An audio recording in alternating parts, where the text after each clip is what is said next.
مجھے گزشتہ کچھ عرصہ پہلے پاکستان جانے کا موقع ملا، تو میں وہاں سے واپس آیا تو کسی نے مجھ سے پوچھا بھی پاکستان کا سب سے بڑا مسئلہ کیا لگا آپ؟ ظاہری بات ہے، ہمارا ملک ہے، اس سے محبت بھی ہے، وہاں پر معاشی ناہمواری بھی ہے، غربت بھی ہے، عدم استحکام بھی ہے، لا اینڈ آرڈر کے بھی بڑے مسائل ہیں، یہ سب چیزیں ہمیں بڑی متاثر کرتی ہیں۔ لیکن میں نے ان سے کہا کہ مجھے پاکستان میں سب سے بڑا مسئلہ جو نظر آیا وہ غیبت کا مسئلہ ہے۔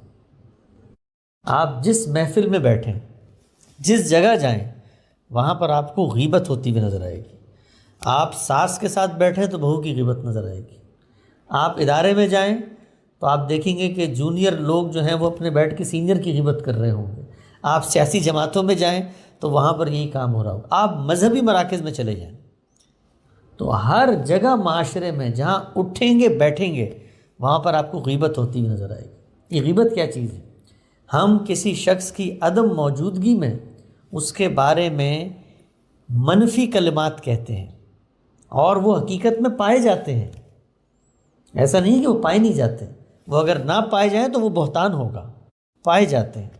لیکن یہ اخلاقی جرم کیسے بن جاتا ہے جس کو قرآن مجید نے اس قدر شناعت سے بیان کیا کہ مردہ بھائی کے گوشت کھانے کے مترادف ہے۔ کیوں؟ کیونکہ وہ شخص وہاں پر موجود نہیں ہے اپنا مقدمہ پیش کرنے کے لیے۔ ہم اس کی عدم موجودگی میں اس کے بارے میں رائے دے رہے ہیں، اور دین اس قدر حساس ہے، دین یہ نہیں کہہ رہا کہ اس میں جرم نہیں پایا جاتا تھا اور تم نے اس کا اظہار کیا اس کی عدم موجودگی میں۔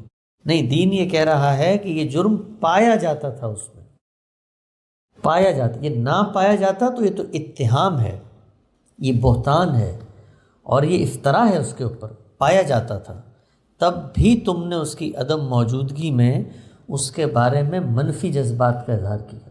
یہ جو منفی ذہنیت ہے، ہمیں بالعموم یہ لگتا ہے کہ جب ہم کہیں بیٹھتے ہیں اور اپنے منفی جذبات کا اظہار کرتے ہیں تو شاید اس سے ہمارا دل اور بوجھ ہلکا ہو جاتا ہے۔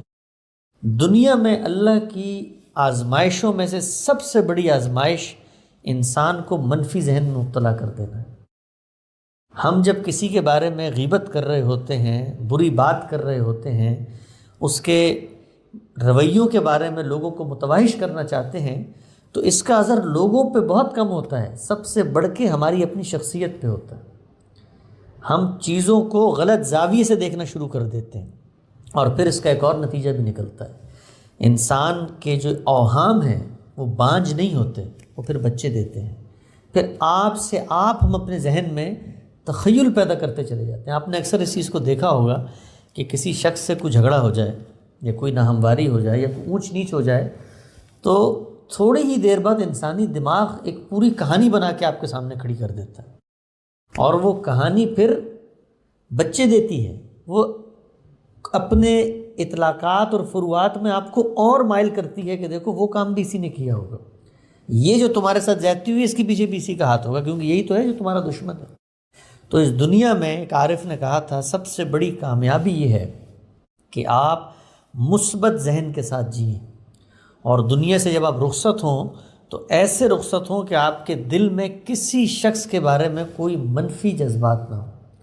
اس سے بڑا اللہ کا احسان کوئی نہیں ہو سکتا ہم پہ کہ ہم پازیٹیو مائنڈ سیٹ کے ساتھ جئیں، اور اس دنیا میں ہمارے ساتھ برائیاں بھی ہوتی ہیں، آزمائشیں بھی آتی ہیں، امتحان کے مراحل بھی گزرتے ہیں، لیکن اللہ کی اسکیم یہ ہے کہ اس سب کو ہم نہ خندہ روئی سے، اس سب کو ہم نے حکمت اور تدبیر سے گزارنا ہے، ایسے کہ ہمارا اخلاقی وجود ناپاک نہ ہو۔ کیچڑ ہے، غلاظت ہے اور گلی تنگ ہے، لیکن ہم نے اپنا دامن بچا کے وہاں سے نکلنا ہے، اس لیے کہ کل اللہ کے سامنے ہم نے اکیلے اکیلے حاضر ہونا ہے، اکیلے اکیلے۔